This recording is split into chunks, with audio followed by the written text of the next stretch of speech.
শোলাকিয়ায় এবারও দেশের সবচেয়ে বড় ঈদের জামাত অনুষ্ঠিত হবে। সকাল 10টায় শুরু হবে জামাত। এরই মধ্যে মুসল্লিরা আসতে শুরু করেছেন মাঠে। সেখান থেকে সার্বিক পরিস্থিতি নিয়ে আরো জানাচ্ছেন প্রতিনিধি শফিক আদনান। শফিক, প্রায় লাখের কাছাকাছি মানুষ এই ঈদ জামাতে শরীক হন প্রতি বছর।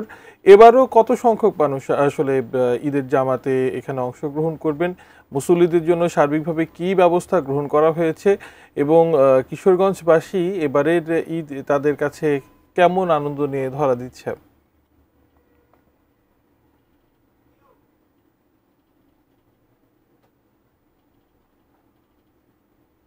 আপনি সকাল 10টায় এই ঈদের জামাত শুরু হবে।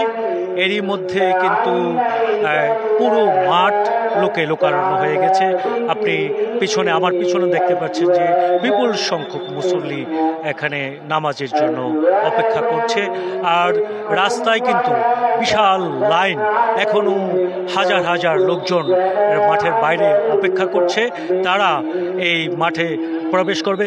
তবে নিরাপত্তা ব্যবস্থা আঁটোসাঁটো, খুব কড়া নিরাপত্তা ব্যবস্থার কারণে মুসল্লিদের দেহ তল্লাশি করে তারপর কিন্তু ভিতরে ঢুকতে দেওয়া হচ্ছে।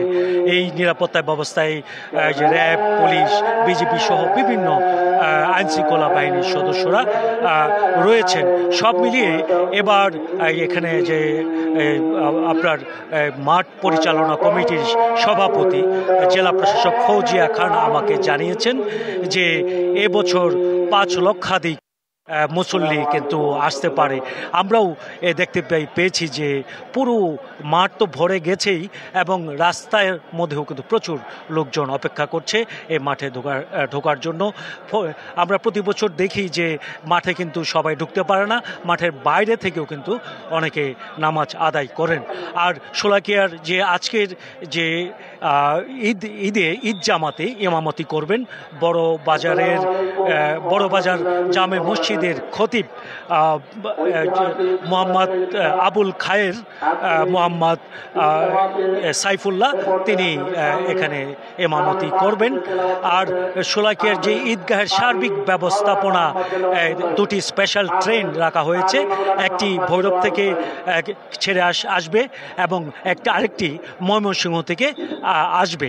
কিছুক্ষণ পরে ট্রেন দুটি আসবে এবং এখানে স্বেচ্ছাসেবক আছে, মেডিকেল টিম আছে, ফায়ার সার্ভিসের লোকজন আছে। সব মিলিয়ে একটি সুন্দর ব্যবস্থাপনায় আজকে ঈদ জামাত অনুষ্ঠিত হবে বলে আমাকে জানিয়েছেন।